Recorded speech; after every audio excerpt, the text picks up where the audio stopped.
मैं इंजीनियर शैलेंद्र कुमार आपका स्वागत करता हूं आपके अपने फेवरेट चैनल स्टडी मंत्रा 91.9 में, जहां आपको मिलते हैं कॉम्पिटिटिव एग्जाम से रिलेटेड बहुत सारे प्रश्नों का महासंग्राम। ठीक है, और आपको ऑब्जेक्टिव मल्टीपल टाइप क्वेश्चन भी आपको मिलेंगे। और हाँ, एक बात और बता देना चाहते हैं, अगर आप हमारे व्हाट्सएप नंबर से जुड़ना चाहते हैं तो डिस्क्रिप्शन बॉक्स में जाकर वहां से नंबर आपको मिल जाएगा। तो लेट्स स्टार्ट नाउ। आज बात करने जा रहे हैं, देख रहे हैं कि जैसा कि स्क्रीन पे लिखा हुआ है महत्वपूर्ण प्रश्नों का महासंग्राम। ओके, महत्वपूर्ण प्रश्नों का महासंग्राम। तो यहां से महत्वपूर्ण प्रश्नों का महासंग्राम, यहाँ आपको महत्वपूर्ण प्रश्नों का महासंग्राम दिख रहा है और उसके बाद दिख रहा है एक नई सोच और एक उम्मीद के साथ। तो जो हमारी जो सोच इस समय बनी हुई है, बिल्कुल एकदम नई उम्मीद के साथ हम आपके पास आए हुए हैं ताकि हमें सफलता जल्द से जल्द मिल जाए। तो ठीक है, तो सभी प्रतियोगी परीक्षाओं की पे आधारित आपको मिलेगा। आज हमारा पहला दिन है और इस पहले दिन में हम आपके सम्मुख उपस्थित हैं इस टॉपिक लेकर, विश्व भूगोल। ठीक है, यहाँ विश्व भूगोल है, सामान्य अध्ययन की जानकारी लेंगे। तो आगे हम ज्यादा समय ना बर्बाद करते हुए आगे बढ़ते हैं और देखते हैं कि हमारे पास क्या क्या प्रश्न हैं, कैसे हैं। तो लेट्स स्टार्ट नाउ। तो यहाँ पे देखेंगे स्क्रीन पे आ गया होगा हमारा सौरमंडल और हमारा ब्रह्मांड, तो यहाँ पे बात करने चलते हैं आगे, देखते हैं जियोग्राफी शब्द, जियोग्राफी क्या है। ठीक है, तो यहाँ पर हम जानने की कोशिश करेंगे जियोग्राफी। तो जियोग्राफी क्या है, तो यहाँ पे देखते हैं जियो का अर्थ क्या है, पृथ्वी।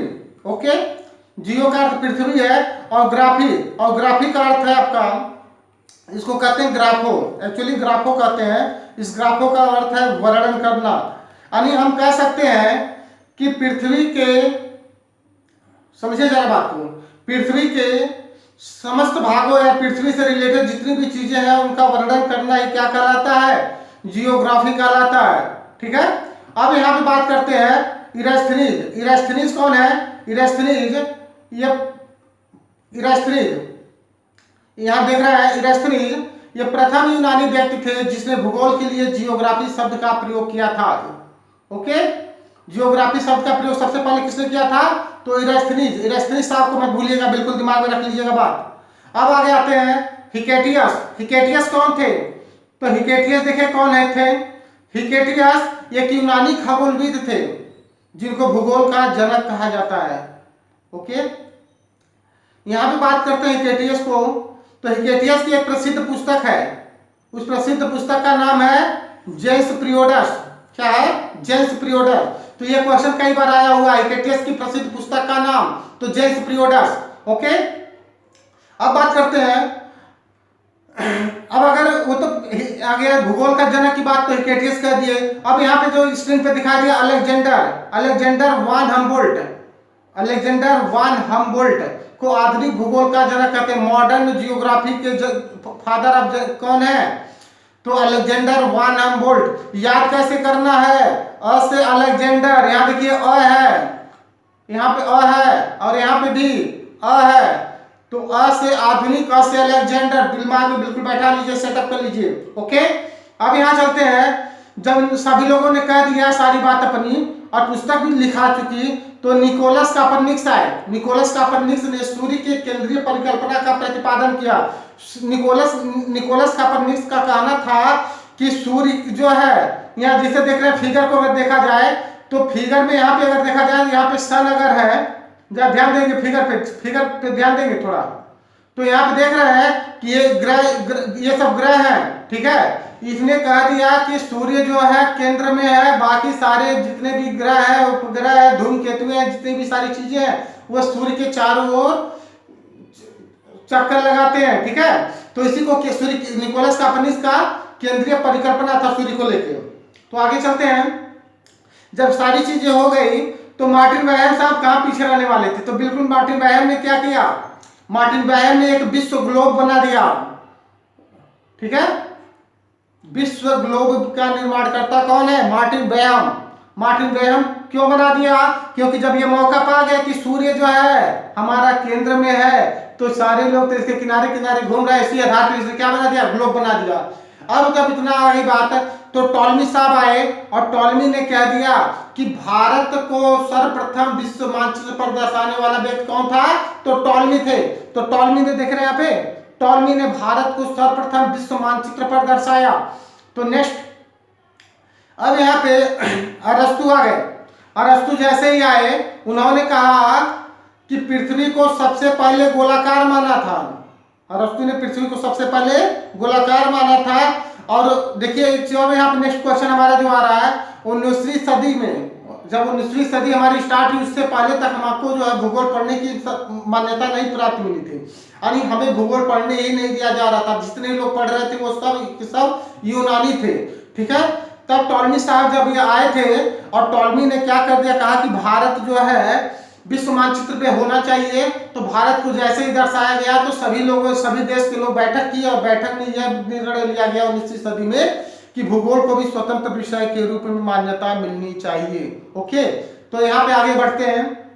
ब्रह्मांड, तो यहाँ पे आता है ब्रह्मांड। अब ब्रह्मांड क्या? यूनिवर्स, ठीक है। तो यहाँ पे देख रहा है कि संपूर्ण अंतरिक्ष एवं उसमें उपस्थित सभी प्रकार के द्रव्य एवं ऊर्जा को ब्रह्मांड कहते हैं। ओके, ब्रह्मांड की उत्पत्ति के संबंध में बिग बैंग सिद्धांत सबसे विश्वसनीय सिद्धांत है। हमें भी सबको पता है कि बिग बैंग सिद्धांत का जो है हमारे ब्रह्मांड के लिए सबसे उपयोगी था, ठीक है। इसका आगे बढ़ते करते हैं। जो इसका प्रतिपादन किसने किया था? जॉर्ज लेमेंट्रे, जॉर्ज लेमेंट्रे या लेमेंट्रे ने किया था। ओके, अब यहाँ आगे बढ़ते हैं। लगभग 13.7 वर्ष पहले की बात है। कब की बात है? लगभग 13.7 वर्ष पहले, जब ब्रह्मांड के समस्त तत्व एक ही स्थान पर संग्रहित रूप में थे, तब उसमें से किसी कारणवश, ठीक है, विस्फोट हो गया। क्या हुआ? विस्फोट हो गया, और जिससे निकलने वाले पदार्थ अत्यधिक तीव्र गति से प्रसारित हुए और ब्रह्मांड का वर्तमान स्वरूप प्राप्त हुआ। यानी जो ब्रह्मांड आज हमें देखने को मिलता है वो ब्रह्मांड जो है एक बिग बैंग थ्योरी के हिसाब से था, ठीक है, बिग बैंग। तो यहाँ पे बिग बैंग सिद्धांत पे ही आधारित था। तो अब हमें ये बात समझ में आ गई कि अगर पृथ्वी का निर्माण जब हुआ तो पहली बात कब हुआ था? 13.7 वर्ष पहले हो गया था, ठीक है। ये दिमाग में बैठा लीजिए। क्यों हुआ था? जैसे अगर हम बात करें कि एक बम हो और बम के अंदर बहुत सारे जो है मटेरियल पड़े होते हैं और जैसे ही वो विस्फोट होता है तो उससे निकलने वाले जो पदार्थ होते हैं वो कहीं ना कहीं जाकर जो छिटक जाते हैं, और छिटकते हैं तो फिर क्या होता है कि जिसकी ग्रेविटी होती है, ग्रेविटी, ठीक है, ग्रेविटी मतलब कहने का गुरुत्वाकर्षण शक्ति के कारण जहां पे जिसकी जितनी दूरी होती है वहां जाता है और सेटअप हो जाता है। तो ठीक है, आगे बढ़ते हैं। तो जब ये ब्रह्मांड के इन टुकड़ों के बाद अंतरिक्ष और आकाशगंगा अस्तित्व में आ गए, ठीक है। तो यहाँ पे हम बात करेंगे दोनों की, ठीक है, अंतरिक्ष और आकाशगंगा। तो जब एक बार बताएं, जब सारी चीजें प्रोडक्ट इधर उधर बिखर गए तो यही ना बचा। तो अंतरिक्ष और आकाशगंगा अस्तित्व में आ गए। जब ये अंतरिक्ष बन गया, आकाशगंगा बन गई, तो देखिए आकाशगंगा का जिक्र हम करेंगे आगे चल के, ठीक है। तो इसके लिए परेशान नहीं होना, बिल्कुल एकदम एक एक चीज को समझते हुए चलेंगे। तो इस रचना में ही हमें क्या मिल गया? हाइड्रोजन मिल गया और हीलियम मिल गया। इस रचना में किसका निर्माण हो गया? हाइड्रोजन और हीलियम जैसे अणुओं का निर्माण हो गया। अब यहाँ पे बात करते हैं कि जो सबसे मुख्य भूमिका किसकी थी, वो यहाँ पे चलते हैं, ठीक है। तो यहाँ पे चलते हैं, देखते हैं क्या है गॉड पार्टिकल। गॉड पार्टिकल क्या है? ये बहुत बार क्वेश्चन आया है, ठीक है, कि गॉड पार्टिकल क्या? बहुत सारे लोग गलती कर देते हैं। तो गॉड पार्टिकल ही जो है क्या था? ब्रह्मांड के निर्माण का मूल कारण माना गया। देखिए गॉड पार्टिकल परमाणु से भी छोटा कण है जिसे ब्रह्मांड के निर्माण का मूल कारण माना गया है, ठीक है। यानी ब्रह्मांड के बनने में जिसका प्रयोग हुआ वो कौन था? गॉड पार्टिकल था, ठीक है, गॉड पार्टिकल। इसीलिए देखिए इसका गॉड नाम दिया गया, ताकि गॉड का मतलब था ईश्वर, ठीक है। यानी छोटे छोटे जो बहुत कण थे जिसे हम अपनी आंखों से भी नहीं देख सकते थे, ऐसे छोटे छोटे कणों से मिलकर ये बना।